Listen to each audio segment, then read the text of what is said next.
Hey everybody, welcome back to El Dorado, EU4 multiplayer featuring Arumba and Quill and Mathis as well. Hello. Damn it! Hello. Why did you do me first this time? I thought you wanted the respect of being the first introduction. I don't care the order. It's you've got to be consistent. Just stop trying to respect Arumba in general. I'll remember that for next time. That's probably true. Yeah. Northern Line will remember that.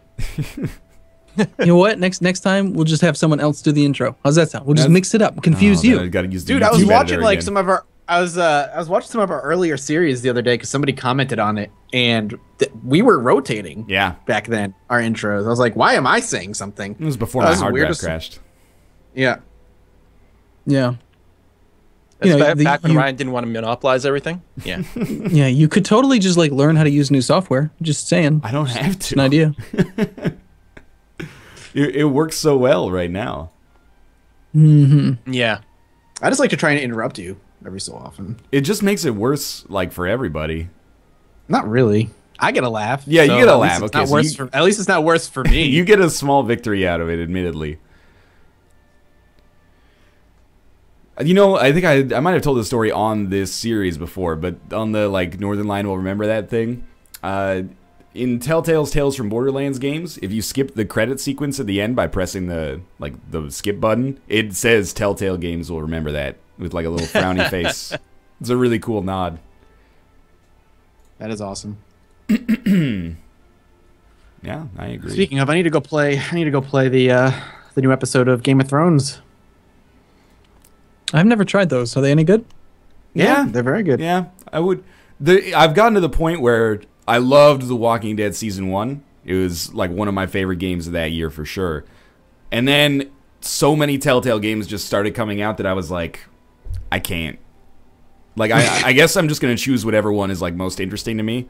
And then you're investing like 2 hours once every 2 or 3 months. And there's nothing wrong with that. That's easy to do. But now there's like 2 Telltale games coming out a month. And I'm like, I can't keep this all on the go at the same time. I'm burned out a little bit. So I just pick and choose which ones I'm interested in. Like, I have no interest in the Borderlands one, so I won't touch it. Right, I hear that one's really good, but I'm not interested in it. So right, and I probably won't touch the Minecraft one when that comes out. Yeah, I don't anticipate that I will either. But I bet that'll sell like fucking hotcakes. That'll be crazy. Rich. Printing money. Yeah. The fact that Minecraft is still as popular as it is today is ridiculous. Dude, if you go into like bookstores, there's like I think you got yeah, more no, copies. I have. I've seen it. I've seen the Minecraft books. My son has them all. I mean, that's the thing. We've got an entire generation of kids who are growing up playing with it. It's the new Lego. Yeah, like that's what kids. That's what they play with. So it's totally legit. It makes perfect sense. Why can't we just do a collab Minecraft series, guys? well, I think we should just abandon everything we do and just do nothing but Minecraft. Yo, all those 8-year-olds use AdBlock, man. Those 8-year-olds don't monetize well. Uh-huh. How am I supposed to sell myself to advertisers? I don't know. I think kids click on everything. Yeah. We should make Minecraft videos. Totally. You probably get half as many views and still make double the money. There's like a 100% chance if you put any image of a truck on the screen, he'll click it. Guaranteed. That's so really like funny. Toyota, GMC, like they've got my son on lock. And with some marketing exec at like Toyota is like, man, these ads are generating a lot of clicks, but they're not converting at all. It's just like a host of like 9-year-olds out there. Yeah, sounds about right. Someone's losing their job over that. Fucking naval force limit just jumped to 83. Wow. I mean, I'll just start building ships, I guess. How many provinces can you fabricate a claim on? One at a time per country. That was a rhetorical question because I've caught this one country fabricating like 8 claims. Like, if you're gonna shoot. Yeah, pull the trigger. Exactly. Are you still? Do they still have a coalition against you? Yeah, there's this. It's a smaller coalition now. What about Mathis? Nope. Although Serbia hates him, and Ashanti's not a huge fan, but probably not enough to trigger. I spanked Serbia. Oh, they have a heart next to their name for me. Ashanti, so I'm just going to take that as love.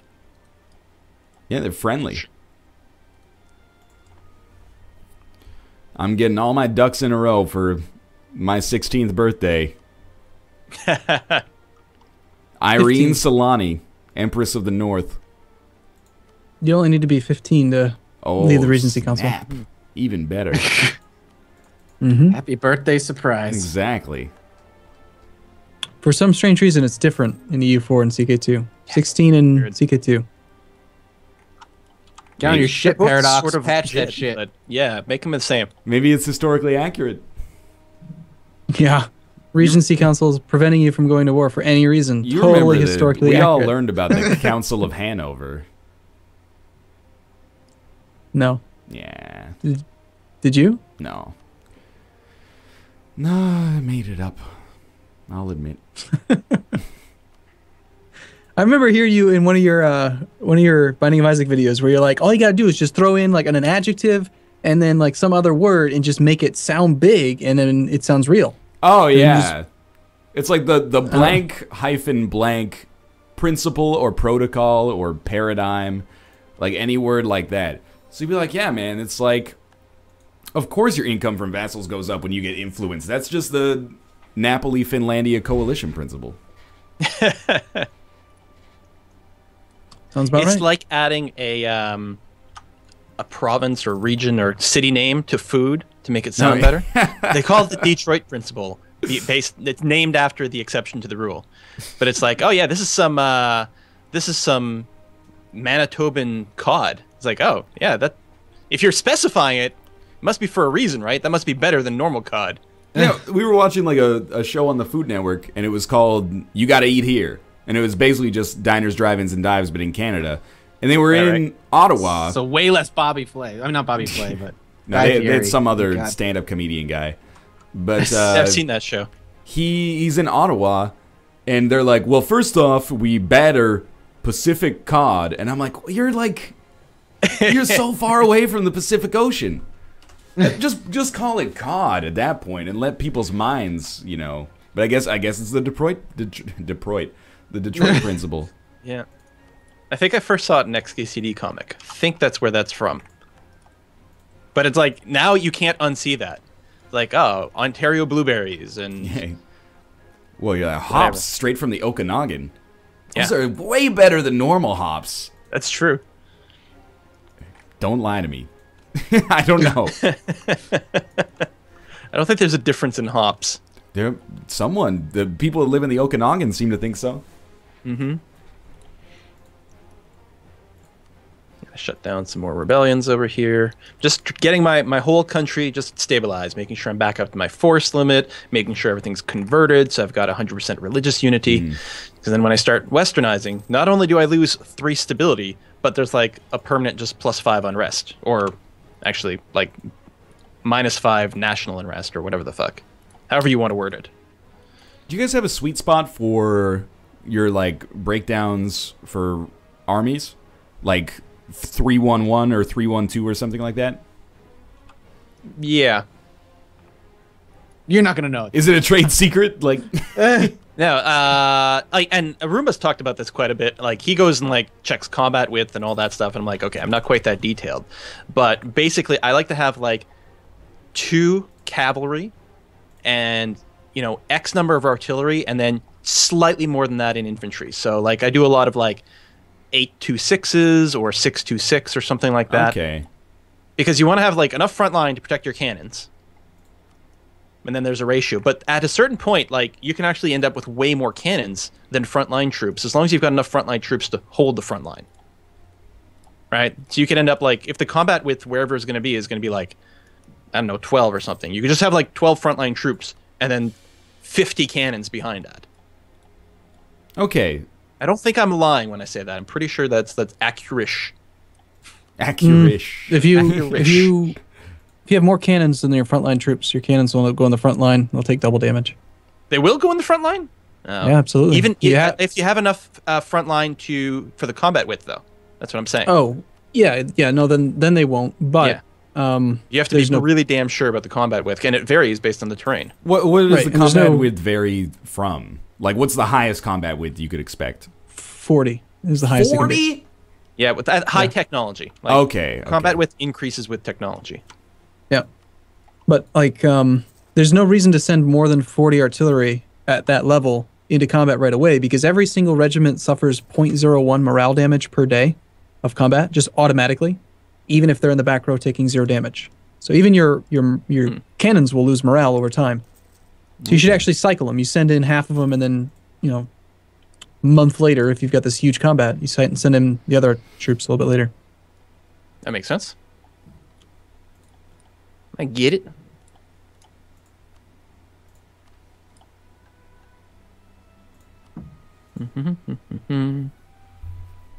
I got nothing to do, but my country is starting to look good. Yeah, I feel that. Yeah. Oh, I'm supposed to be mostly improving things here, actually. Tavi Karjalainen is working to annex vassal. He's been doing it for 283 days. He is 0.0% of the way done. Nice. Cool. All right. Oh, hey, you said all your diplomats are working, right? Just very poorly. Diplomatic reputation -3. That's probably causing some issue there.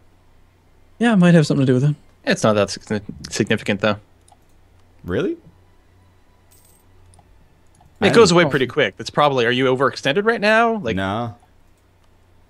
Do you have annexed subjects? Did you annex a subject I did already? annex a subject recently. Then if you press F11, you'll see in your country modifiers list, you'll see a little dove that says annexed subjects. It'll tell you when it goes away. Okay, it goes away in like 5 years. Yeah. So until that's gone, you will have like -3 diplo rep, and you'll have a hard time actually annexing anyone else. yeah, the annexing gets, like, that's the biggest influence. Other things, the diplomatic rep doesn't really matter. But for annexing, it makes a huge difference. Just makes it, like, take longer. It doesn't cost you more or anything like that. Yeah. In fact, if you have, like, really positive diplomatic reputation, you can spend, like, a crap ton of diplo points per month on the annexing. The annexing will go fast, but you might be like, where'd all my points go? That's fair.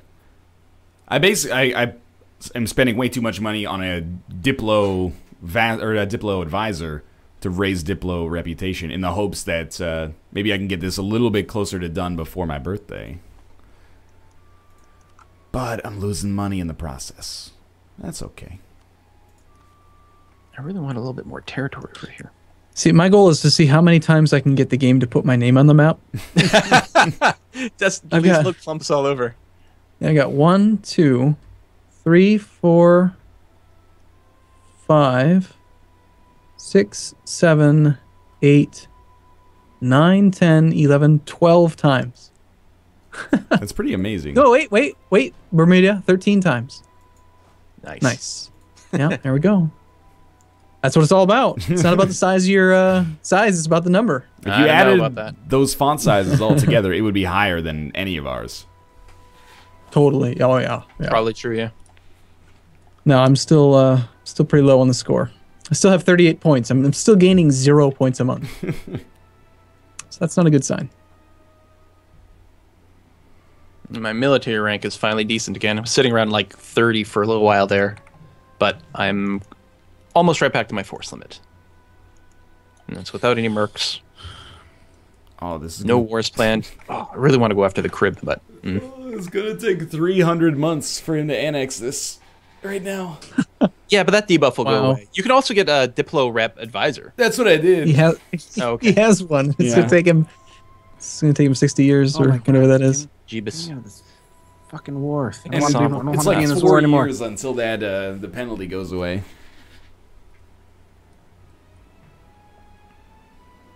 Actually, wouldn't that only be like 25 years, I think? It's not 12 per month? forever, but it is a long time.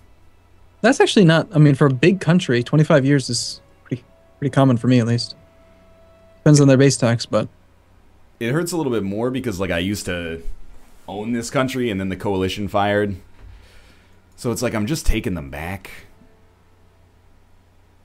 It really should be faster. Yeah, they've already been part of you once. Like, the paperwork's all there. Exactly. Just photocopy the existing forms. Yeah. Like, your jobs are still here. Like, Let's go back to life like it was, guys. that's my philosophy.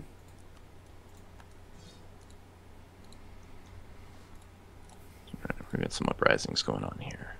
8 years, Gazira. 1.6 years. How long are you going to stay in this war, Huron? Holy They're fuck. doing really well, man. They're doing all right. They have a 32 stack that they won't, like, carpet siege with. Just sitting there in Roma.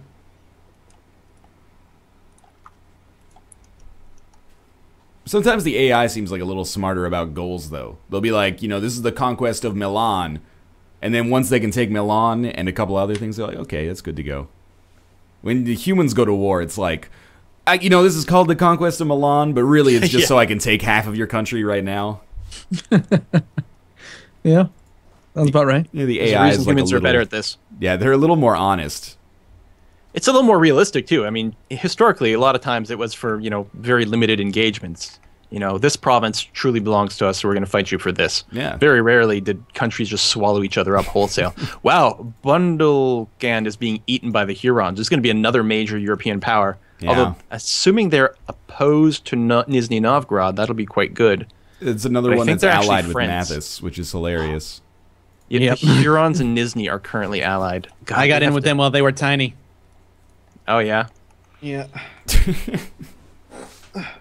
You were friends with them before they were cool? Yep, I'm a hipster, dude. Mm-hmm. Come on. Well, they're about to lose this fight, though.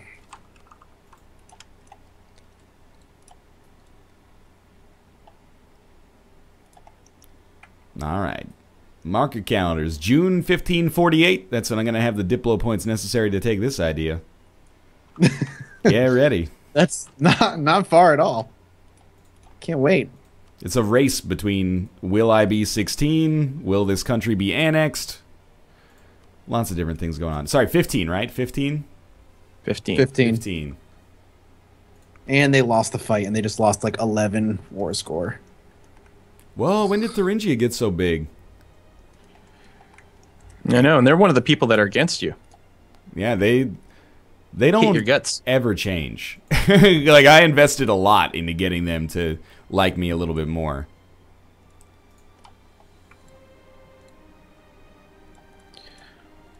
Okay. How am I gonna do this? I need to come save their ass.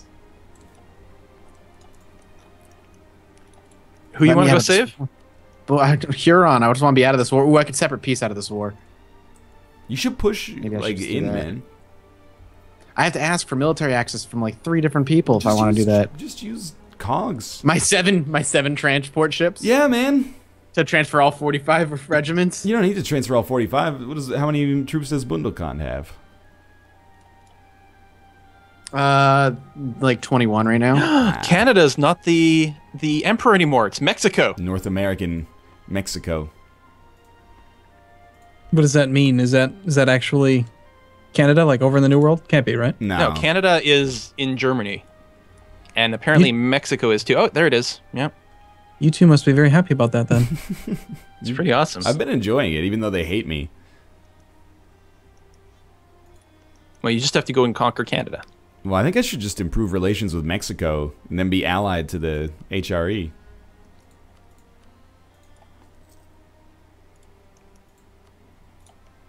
Is ever going to fire? Maybe not.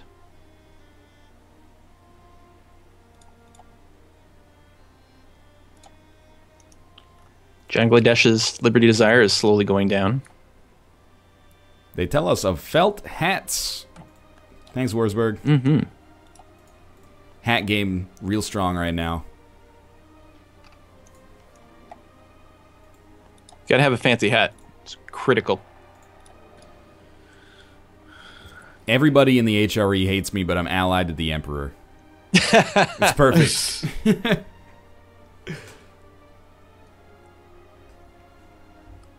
What is it? The enemy of my enemy is my friend. It's pretty much where we're at right now.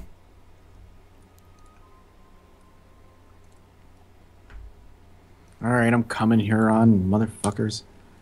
You don't sound very happy about that, Mathis. They should be done with this war already. I got nothing to do but save points. Like, they have the opportunity to squash the enemy army, but they didn't. Oh, that's the timer. Wow, it's flying by. Mm-hmm. Is everybody good? Yeah. I'm fantastic. Thanks for asking. No problem. I just want to check when my Regency Council ends. January 23rd, 1546. It's on, baby. Nice. Almost there. Not a girl, not yet a woman. Hey, thanks for watching. I hope you guys have enjoyed the episode. If you did, click the like button on who or whomever you're watching. And, of course, if you want to watch all of us at the same time, you should be able to find a ViewSync link over at a Roomba subreddit, or you can maybe, you know, hobble together your own. We'll be back tomorrow with another episode. For now, thanks for watching, and we'll see you then. Bye. Bye-bye. See you soon.